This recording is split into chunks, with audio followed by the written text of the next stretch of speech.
한 청년이 교통사고를 당했습니다. 큰 사고를 당해서 병원 응급실로 들어가게 됐는데 941생으로 목숨은 구했습니다. 그런데 이 청년이 깨어나고 나서는 차라리 죽는 게 낫겠다. 그 생각을 했어요. 왜 그러냐면 눈을 잃어버렸기 때문에. 그래서 의사 선생님 붙들고 예언을 합니다. 선생님, 제가 뭐든지 할 테니 제발 눈 좀 뜨게 해주세요. 선생님, 제발 부탁입니다. 의사 선생님도 이 앞날이 창창한 청년이 눈을 잃으니 얼마나 답답하겠습니까? 등을 어루만져주면서 나이 드신 선생님이신가 봐요. 여보게 청년, 의학적으로는 안구 이식만 가능하다네. 눈이 뜨일 수 있다는 겁니다. 청년이 일반 병실로 옮겨가게 됐습니다. 그런데 그 옆에 7살 난 소녀, 말갈랭이 소녀가 있는 겁니다. 이 소녀가 오래간만에 이야기할 수 있는 이 옆에 환자가 오니까 얼마나 반가운지, 아저씨는 어떻게 왔어요? 왜 눈은 붕대로 그렇게 칭칭 감았어요? 웬일이에요? 근데 이 청년이 그 7살 꼬맹이한테 말대꾸할 여유가 없는 거야. 만사가 귀찮고. 근데 이 꼬맹이가 계속 그러는 거야. 왕왕왕왕. 이 청년이 어느 순간에 어느 날 붕대로 칭칭 감긴 자신의 눈 언저리를 만지면서 자기도 모르게 속에서부터 우러나오는 소구름을 우는 거예요. 꺼이꺼이 하면서 흐느껴 우는데 그 7살 꼬맹이가 이 청년의 그 손을 만져주는 겁니다. 그러면서 하는 말이, 아저씨 울지 마. 엄마가 그러는데 울면 병이 낫지 않는데. 이 청년이 그 말에 감동을 먹었어요. 자신의 손을 잡아주면서 정말 걱정해주는 7살짜리 꼬마아이. 그래서 이 둘이 단짝이 된 겁니다. 그래서 함께 바깥에 돌아다니기도 하고, 이 꼬마아이가 청년의 눈이 되어 주어서. 근데 그 기간이 오래 가지 않았어요. 청년이 이제 퇴원을 하게 되는 겁니다. 퇴원을 하게 될 때 이 꼬맹이가 하는 말이, 아저씨, 내가 퇴원할 때면 반드시 나를 찾아와야 돼요. 그 청년이, 네가 퇴원하는 날 내가 아름다운 꽃다발을 들고 너를 축하해 줄게. 청년이 퇴원을 하고 몇 주일이 지난 다음에 병원에서 소식이 왔는데 기쁜 소식이에요. 어느 누군가 당신에게 안구를 기증했습니다. 그 뜰 듯이 기뻐. 안구 이식 수술이 잘 끝났습니다. 그 청년이 눈을 이제 회복을 하게 된 겁니다.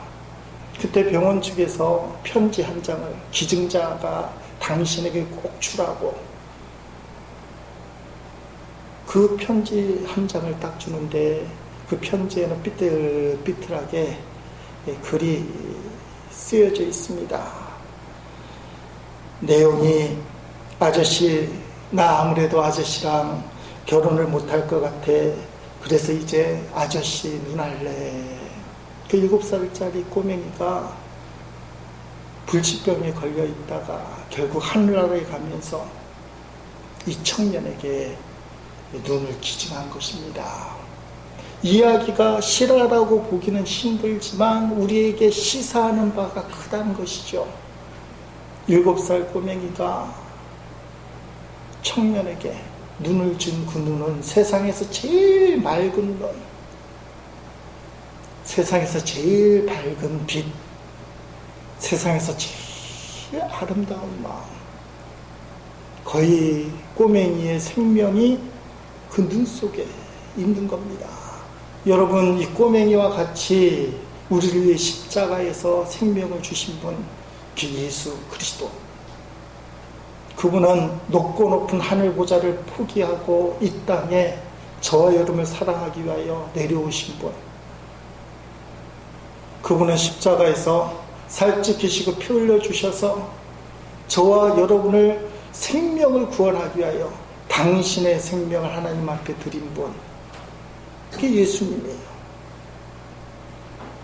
눈을 잃은 우리를 위하여 눈이 되어주시고 손과 발을 잃은 저와 여러분을 위하여 손과 발이 되어주시길 원하시는 분, 저가 가난하게 되심으로 우리를 부욕케 하셨다고 고린도 후서 말씀에는 그렇게 우리에게 기록하고 있습니다. 굶주려 죽게 된 우리를 위하여 떡으로 오셨다. 생명의 떡, 생명의 밥으로 오셨다. 오늘 우리가 설교 시간에, 예배 시간에 생명의 밥 예수님을 먹는 거예요. 지난 주간에 제가 독서 중에 충격적으로 읽은 글귀가 있는데, 목사들이 예수님을 밥줄로 생각하지 말고 생명줄로 생각하자. 여러분들하고는 별로 관계가 없어요. 목사들이 예수님을 밥줄로 생각한다고. 밥줄. 가만히 생각하니까 찔려요. 나도 먹고 살려는 밥줄로 생각하는 먹사. 먹사라는 표현은 안 했지만 세상 사람들이 먹사 그러잖아요. 목회를 먹는 걸 잘해야 된다고 하는데 먹사. 따라합시다. 밥줄, 생명줄. 여러분은 신앙생활이 예수님을 밥줄, 생명줄. 예수님은 우리의 생명줄이 되어주셔요. 그 다음이 밥이고 우리의 기도 응답이고 우리의 삶을 열어주시고 문제를 해결해 주시고 질병을 고쳐주시는 분. 그건 부차적인 거예요. 예수님은 저와 여러분을 너무너무 사랑하셔요. 예수님의 또 다른 이름이 있습니다. 임마누엘이라 그렇게 되어 있습니다. 마태복음 1장 21절 23절에 보니까 아들 나리니 이름을 예수라 하라. 이는 그가 자기 백성을 그들의 죄에서 구원할 자이심이라 하리라. 자기 백성을 죄에서 구원하시는 분 예수님. 예수님이라는 이름 뜻에 그런 의미가 있는데, 보라 처녀가 잉태의 아들 낳을 것이요 그의 이름은 임마누엘이라 하리라 하셨으니 이를 번역한즉 하나님이 우리와 함께 계시다 함이라. 아멘. 예수님도 이름이고 임마누엘. 아마 설교 3분의 2쯤 끝날 때 또 질문할 텐데, 임마누엘은 하나님이 우리와 함께 하신다. 임말은 함께, 눈은 우리, 엘은 하나님이에요. 나 한 3분의 2쯤 끝날 때 질문할 테니까 한번 대답을 잘 해보세요. 임마누엘, 하나님이 우리와 함께 하신다. 본문에 보면 우리가 이사야 두 번째 말씀을 보게 되는데, 아하스라는 남유다 왕이 나오게 됩니다. 갑자기 남유다라는 말이 뭐냐? 성경에 그냥 유다, 또 이스라엘 표현도 있는데, 사울왕이 이스라엘의 첫 번째 왕이고, 사울왕이 타락해서 하나님이 버리시고 다윗을 정통적인 왕으로 세워요. 다윗의 후손에서 예수님이 나오잖아요. 다윗이 통치를 정말 잘했습니다. 하나님 마음에 합한 사람. 그리고 솔로몬이 그 아들이 왕을 이어요. 근데 솔로몬 좀 타락해요. 왕비들을 수십 명 수백 명 이방 공주들 데려와다 혼합 종교. 그래서 하나님이 이스라엘을 갈라버려요. 10개 지파 여로보암이라는 사람을 중심으로 북이스라엘을 이루게 됩니다. 솔로몬의 아들 르호보암이 고집을 피우는 바람에 유다 지파, 베냐민 지파는 남유다로 갈라지게 돼요. 10개의 북이스라엘 지파, 2개의 남유다 지파. 근데 정통성, 다윗의 혈통이 남유다니까 유다에 있어요. 자, 북이스라엘을 가리켜서 그냥 이스라엘, 때로는 에브라임 지파가 제일 크기 때문에 보통 에브라임 그렇게 얘기합니다. 남유다 지파는 예루살렘 정통성을 갖고 있으니까 성경에 예루살렘 그냥 유다. 이렇게 남북이 분단된 다음부터 성경의 표현이 북이스라엘, 에브라임, 남유다, 예루살렘 이렇게 표현되어 있어요. 아하스 왕은 남유다의 12번째 왕인데 16년 동안 통치를 했습니다. 주전 731년부터 주전 715년까지. 근데 성경의 평가로 보니까 가장 사악한 왕, 가장 사악한 왕인데 하나님을 믿었을까요? 안 믿었을까요? 하나님 잘 믿은 것처럼 보여요. 다윗의 후손이라니까요. 그래서 하나님이 왕으로 허락해 준 사람인데 그 왕들 중에 가장 나쁜 왕으로 판정을 받은 게 아하스라는 사람. 이게 주전 730년 20년대 그 시대의 왕노릇을 한 사람인데 그때 나라가 어려웠어요.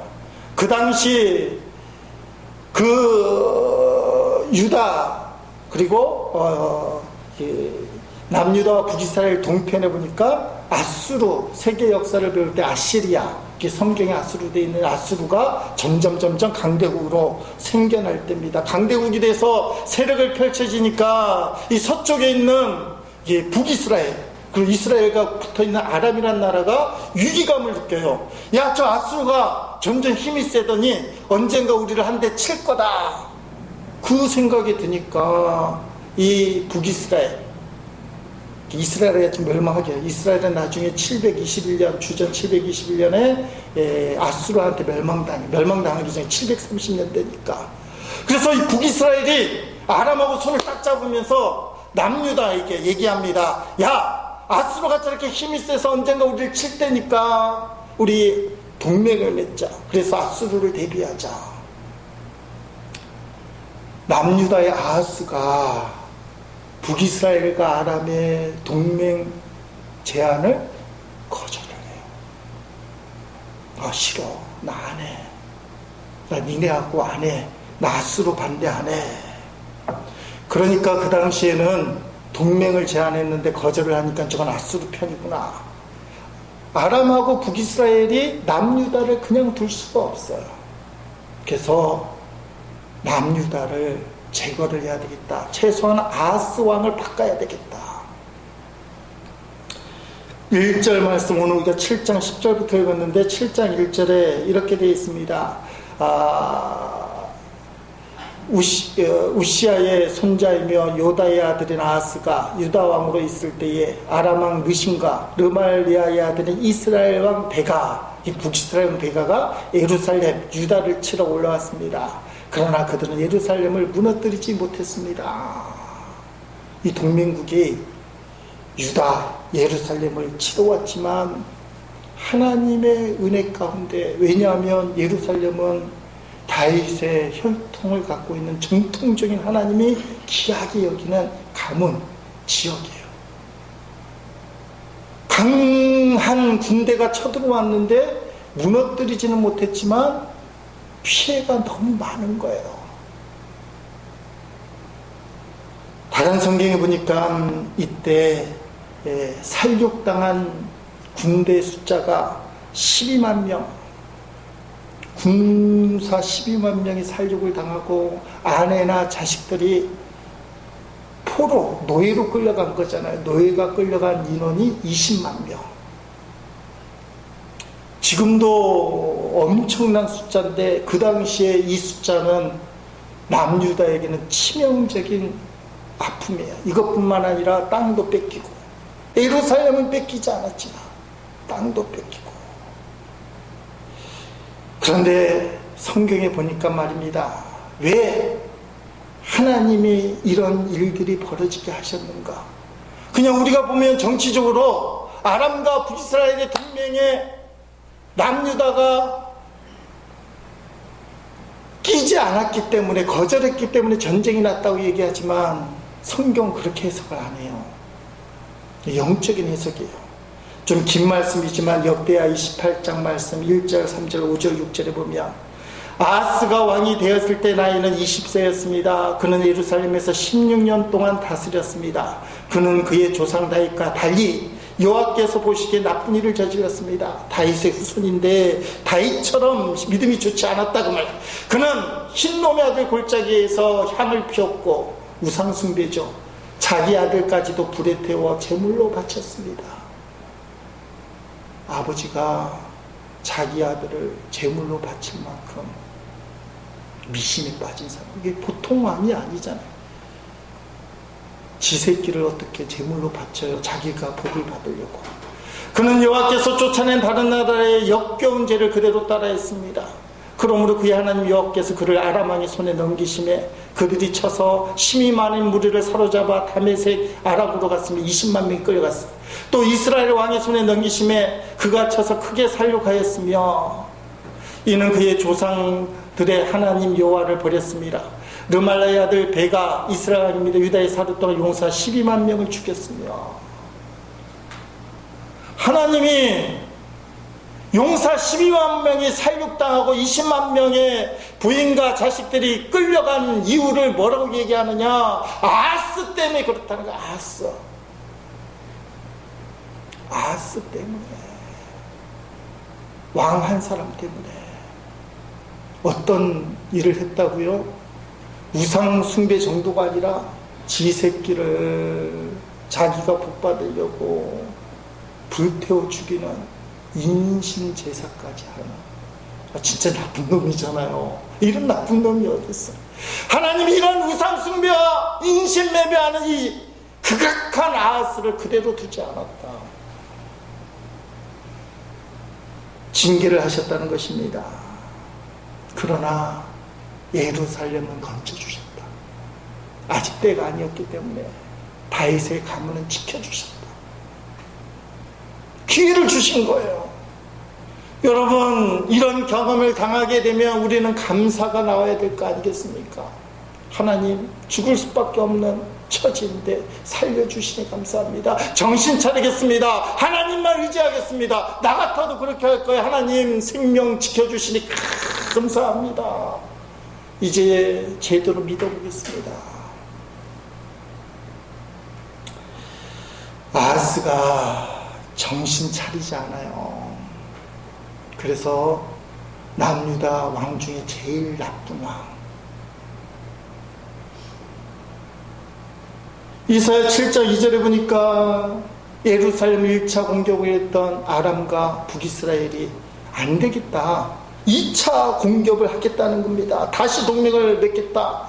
자라보고 놀란 가슴 소뚜껑만 봐도 놀랐잖아요. 어떤 표현이 있느냐? 2절 말씀 쉬운 성경에 아람과 에브라임 군대, 에브라임은 아까 말한 것처럼 북이스라엘의 다른 표현이에요. 북이스라엘 군대가 서로 힘을 합쳤다는 소식이 유다왕 아하스에게 전해지니까 아하스와 모든 백성이 크게 놀라며 두려워했습니다. 그들은 너무나 무서워서 바람에 흔들리는 숲풀처럼 떨었습니다. 아멘. 상처를 당하고 나니까 하나님의 은혜보다도 상처만 기억하는 거예요. 이게 믿음 없는 사람들의 특징입니다. 하나님이 답답하니까 이사야를 보내준 거예요. 걱정하지 마라, 두려워하지 말라. 그 말씀이 3절부터 9절까지 계속 나오는 거예요. 두려워하지 말라, 낙심하지 마라. 지난번에 내가 지켜줬는데 이번에도 지켜줄게. 핵심 말씀은 4절 말씀입니다. 아하스가 하나님 말씀을 대안하는데, 그리고 아하스를 만나 조심하고 침착하게 행동하라고 일러주어라. 두려워 마라. 타담한 연기나는 부직갱이와 같은 의신, 그리고 르말리의 아들 베가 때문에 겁먹지 말라. 아람과 북이스라엘을 겁내지 마라. 그리고 일러주어라. 그들이 화를 낸다 해도 두려워할 필요가 없다. 하나님이 지켜주신다는 거예요. 첫 번째도 지켜줬지만 지금 공격해오지도 않았어요. 동맹만 한 건데 너무 두려워서 사시나무 떨듯이 떨고 있는 아하스 왕하고 그 국민들에게 이사야를 통해서 선포하는 거예요. 저것들은 부직갱이와 같은 것들, 너희에게 위협할 수 없는 존재, 딱하니 하나님이 지켜주시니 절대로 낙심하지 말고 절망하지 말고 두려워하지 마라. 근데 아하스가 믿음이 없는 걸 알잖아요. 하나님이 걱정이 되기도 하고 배려의 손길을 내밀어 주시는데, 이사야를 통해서 이런 말씀을 주십니다. 우리가 읽은 10절 11절 말씀, 확신을 주기 위해서 여호와께서 또 아하스에게 말씀하셨습니다. 네 하나님 여호와께서 이 모든 일이 일어날 표적을 구하여라. 저 깊은 죽음의 세계에서 저 높은 하늘에 이르기까지 무엇이든지 구하여라. 아멘. 표적을 달라고 하면 내가 주겠다는 거. 어떻게 해요? 저 깊은 죽음의 세계에서 저 높은 하늘에 이르기까지 너가 어떤 모양이 어떤 것을 구하든지 구하기만 하면 표적을 주겠다. 너가 믿음이 없는 걸 아니까 이번에는 표적을 줄게. 너무 무서워하지 마라. 이 정도 배려의 손길을 내밀면 잡아야 되잖아요. 사악한 아하스가 잡을까요? 안 잡을까요? 여러분 같으면 잡을 거 아니에요. 이게 안 돼도 손해볼 거 없잖아요. 표적 좀 주세요. 아하스가 돌처럼 굳어 있어요. 그는 핑계를 대면서 하나님의 그 배려의 손길, 하나님을 바라보면서, 이게 아주 나쁜 거예요. 하나님 유하는 척하면서 12절 말씀, 아하스가 대답했습니다.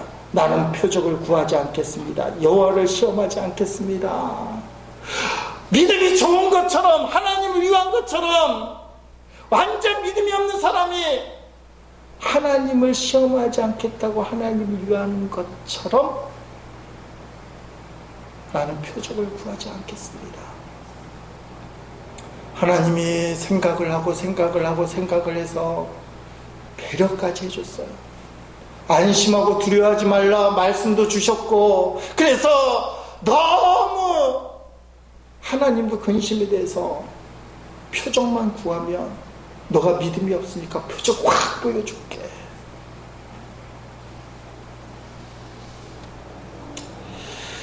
왜 이렇게 아하스가 돌같이 굳어졌을까? 상처가 너무 크기 때문에.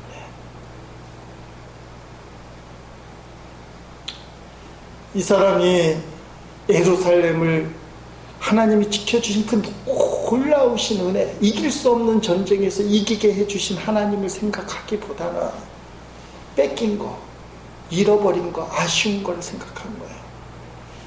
12만 명 군사가 죽었어.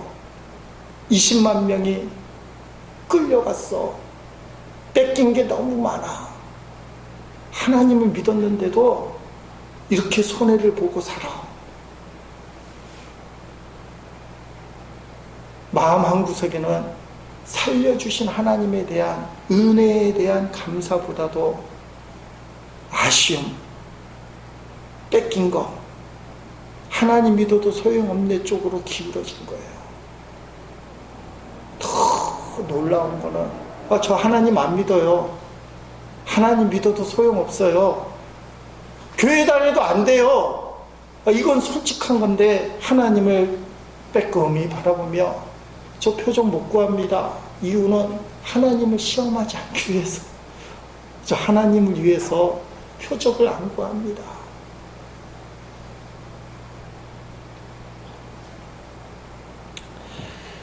하나님 은혜에 머물지 않고 아쉬움에, 뺏긴 것에, 아픔과 고난과 그 문제가 너무 내 인생의 쓴뿌리가 된 것, 거기에 연연하게 되면 세상에 빠지게 돼 있어요. 하나님은 눈에 안 보이고 세상은 실제로 힘이 있어요. 그래서 교인들이 하나님보다 돈이 더 좋잖아요. 목사도 돈이 있어야 움직이는 거 아니겠습니까? 근데 성경은 하나님과 돈을 겸하여 섬길 수 없다. 근데 우리는 겸하여 섬긴다고 믿는 거예요.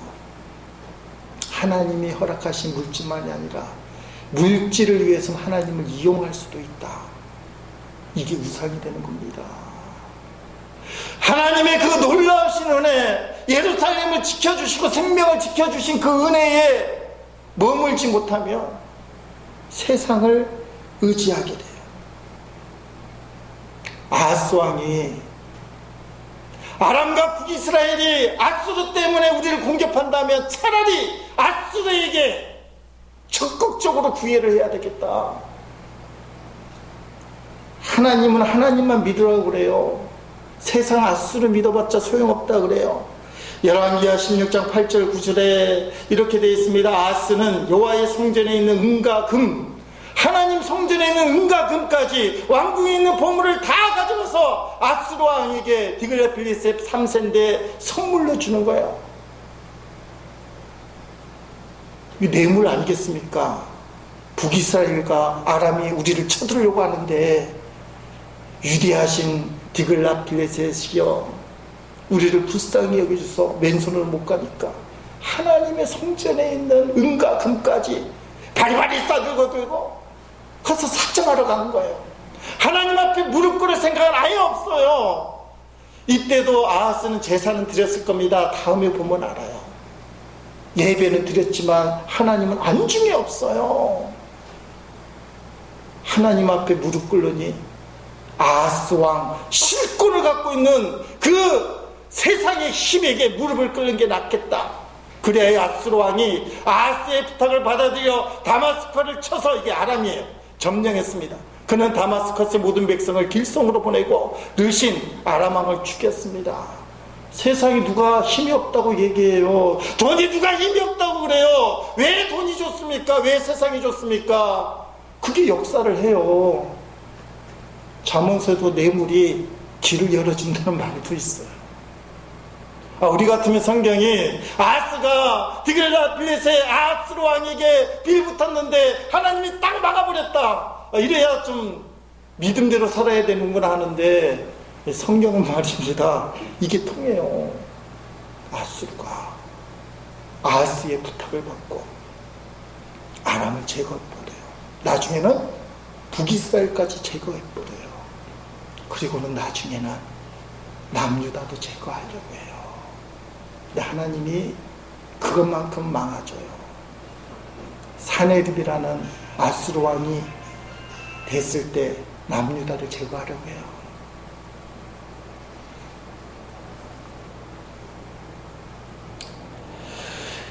세상의 힘을 의지하고 나니까 성도가 바뀌어요. 하나님 믿는 신앙은 포기할 수 없기 때문에 믿는 척은 해야 되지만 신앙의 내용을 세상으로 가득 채워버립니다. 디글라필레셋 아수르 왕이 다마스커스를 점령했다, 이겼다. 아하스가 너무 좋은 거예요. 소원을 이룬 거 아닙니까? 다마스커스에 있는 디글라필레셋을 찾아가는 말씀이 16장 10절 11절에 이어서 나옵니다.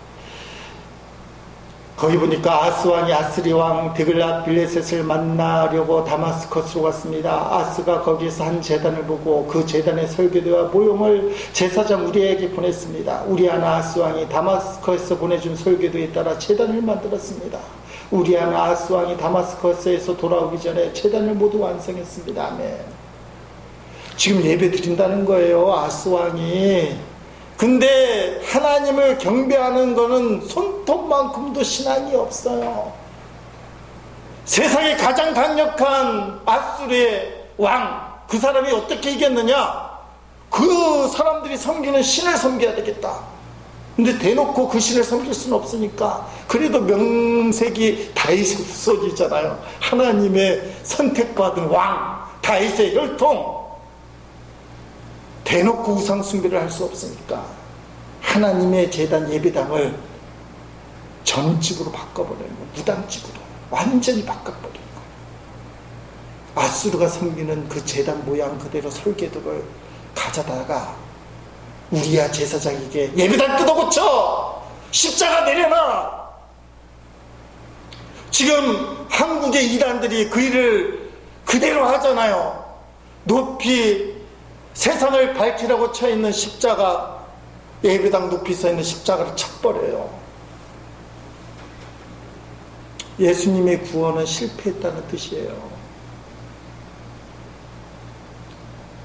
안성홍이 하나님이라고 그러다가 안성홍이 주니까 하나님이 어머니가 됐어요. 십자가 없어요. 아하스가 지금 그걸 하는 겁니다. 이 장면을 보고 하나님이 얼마나 괴롭겠어요. 우리가 이거 13절 말씀 보니까 이사가 이르되 다윗의 집이 오나건대 들을지어다. 다윗의 집은 아하스예요. 너희가 사람을 괴롭히고서 그것을 작은 일로 여겨 또 나의 하나님을 괴롭히려 하느냐. 하나님이 너무 괴로운 거예요. 근데 여기서 우리가 봐야 될 게 있어요. 하나님의 참을성, 다윗 때문에 하나님이 참는 거예요. 우리가 이런 아하스는, 이 못된 놈은 정말 끝이 안 좋게 죽어야 되는데 16년 동안 나라 다스리고 일반적으로 죽어요. 그건 하나님이 하시는 일이라 우리는 이해는 못해요. 내가 하나님이면 끝이 안 좋게 탁 해요. 교훈적으로 삼을 텐데 하나님이 아직 때가 안 돼서 하나님께 표적을 구하지 않겠습니다. 하나님을 시험하지 않겠습니다. 하나님을 보면서 하나님 믿지도 않는 사람이 세상을 향해 달려갈 수밖에 없고 세상 힘을 의지하는 아하스가 그렇게 배은망덕한 태도를 취하는데도 신실하신 하나님이 은혜의 손길을 내려놓지 않으셔요. 14절 말씀에 그러므로 주께서 친히 징조를 너에게 주실 것이라. 너가 징조를 구하지 않으니까, 표적을 구하지 않으니까 하나님이 직접 징조를 주시는데 보라, 처녀가 잉태의 아들을 낳을 것이요 그의 이름을 임마누엘이라 하리라. 아멘.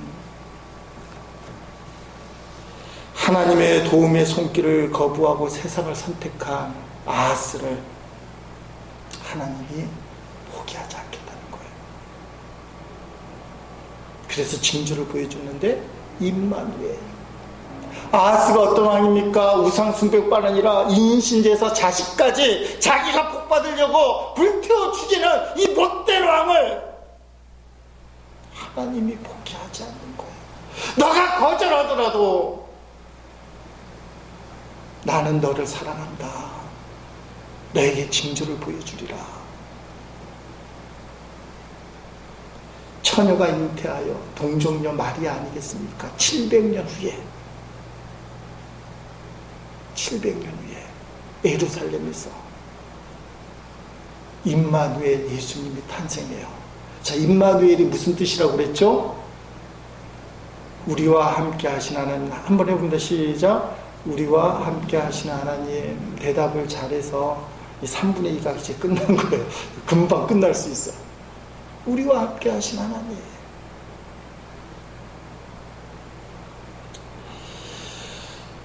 속 터지는 하나님의 마음을 아셔야 돼요. 하나님이 계속 우리를 사랑하시고요, 은혜를 베풀어 주는데요, 어떤 면에서는 하나님이 기뻐하시면서 은혜를 베풀고 사랑을 베풀 수도 있지만, 지금 우리가 아하스 같아요. 아하스. 하나님 믿고 예배드리는 하나님 떨어지고지만 마음이 지금 다 세상에 가 있어요.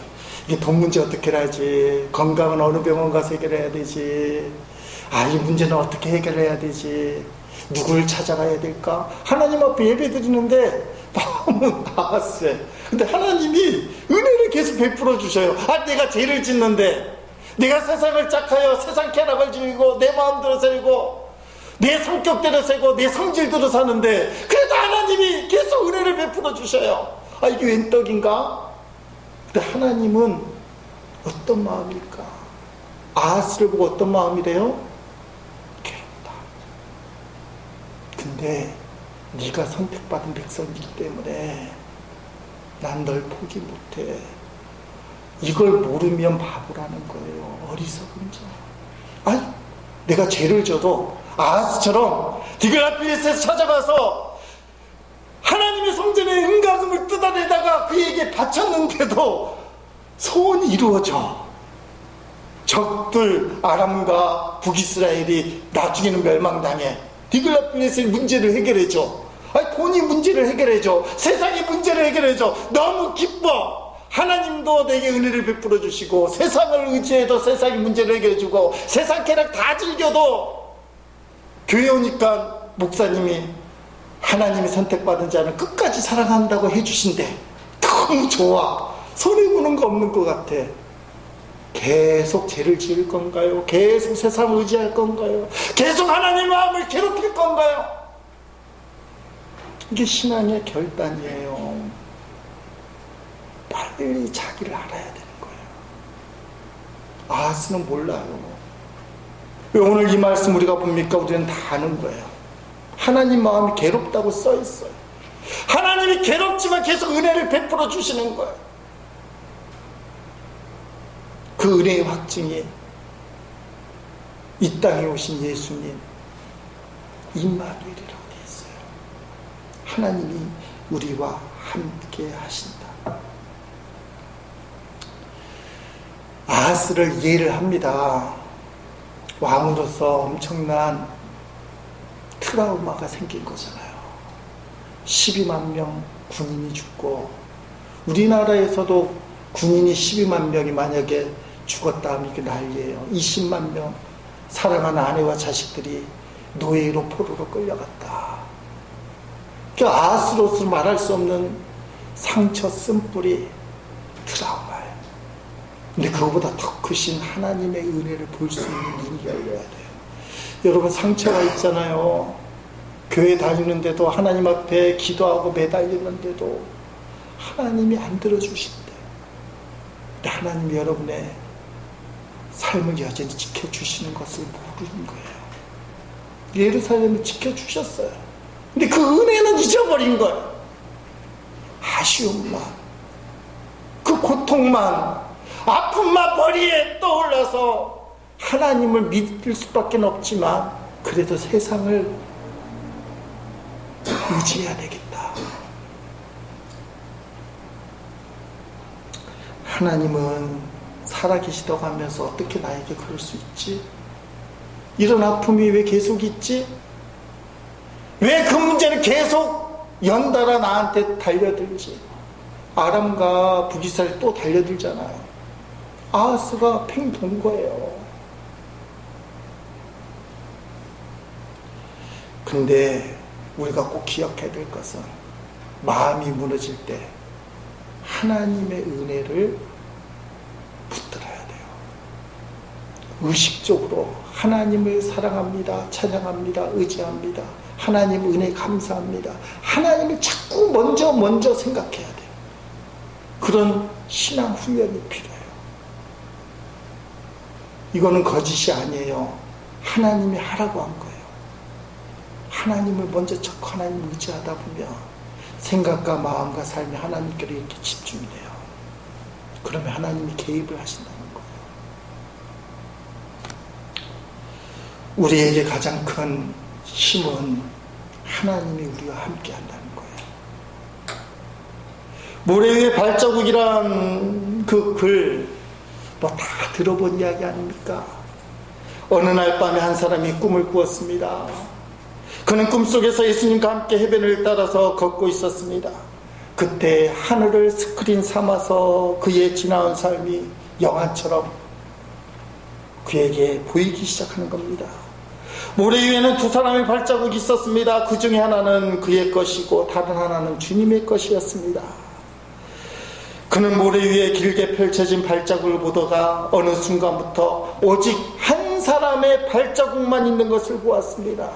그때가 그의 삶에서 가장 절망적이고 가장 슬펐던 아픔의 순간이었음을 알게 됩니다. 그는 항의하듯이 주님께 물었습니다.